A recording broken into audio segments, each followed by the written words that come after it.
Hello students. इस video में हम प्रश्नावली 12.1 को स्टार्ट करने वाले हैं, जिसका क्वेश्चन नंबर 1 आपके सामने है। दो वृत्तों की त्रिज्याएं क्रमशः 19 सेंटीमीटर और 9 सेंटीमीटर हैं।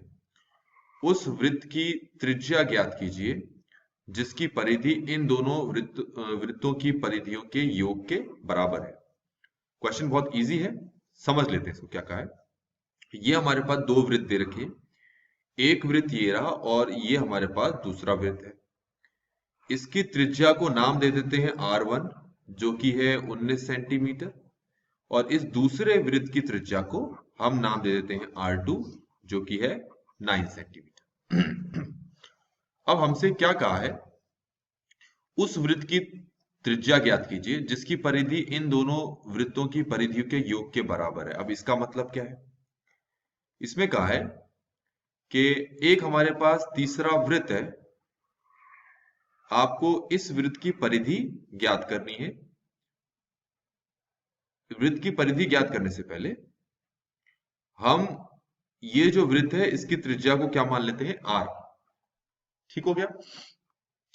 तो तुम्हें परिधि का पहले मतलब पता होना चाहिए कि परिधि का मतलब क्या होता है। परिधि का मतलब होता है उस वृत्त की लंबाई। मतलब अगर ये हमारे पास एक वृत्त है तो यहां से यहां तक की जो पूरी लंबाई है इसको कहते हैं वृत्त की परिधि। तो हमसे कहा है कि जो पहला वाला वृत्त है इसकी परिधि को अगर हम इसकी परिधि के साथ जोड़ दें तो बराबर आएगा इसकी परिधि के। तो ऐसा करने पर आपको इस R का मान निकालने के लिए कहा है। तो पहले तो हमें जान लेते हैं किसी वृत्त की परिधि का फॉर्मूला क्या होता है। वो होता है 2 पाई R। ध्यान रखें, किसी भी वृत्त की परिधि का जो फॉर्मूला होता है वो होता है 2 पाई R।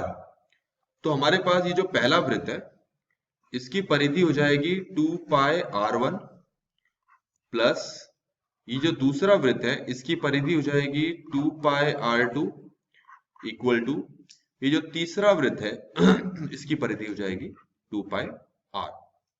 तो इस तरीके से देख सकते हैं हमारे पास एक समीकरण बनकर तैयार हो गया। इस समीकरण में 2 पाई और ये 2 पाई इस तरीके से कट सकते हैं। काटने के लिए तीनों में ही उस चीज का होना जरूरी है। तो यहां से हमें क्या मिल गया, R1, यहां से क्या मिल गया, R2, यहां से क्या मिला, R।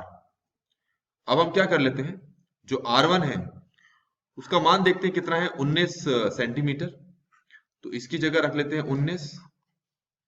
R2 की जगह हम कितना रख लेते हैं, 9 सेंटीमीटर, यहां 9 रख लिया। और R तो निकालना है तो R की जगह R।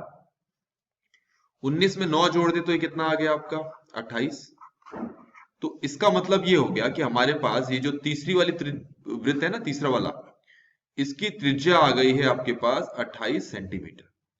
तो क्वेश्चन में आपसे यही कहा था कि उस वृत्त की त्रिज्या ज्ञात कीजिए जिसकी परिधि इन दोनों वृत्तियों की परिधि के योग के बराबर है। तो हमें इस वाले वृत्त की त्रिज्या निकालनी थी जो हमने निकाल दी। आई होप कि इस वीडियो में आपको ये सोल्यूशन समझ में आया होगा। Thanks for watching.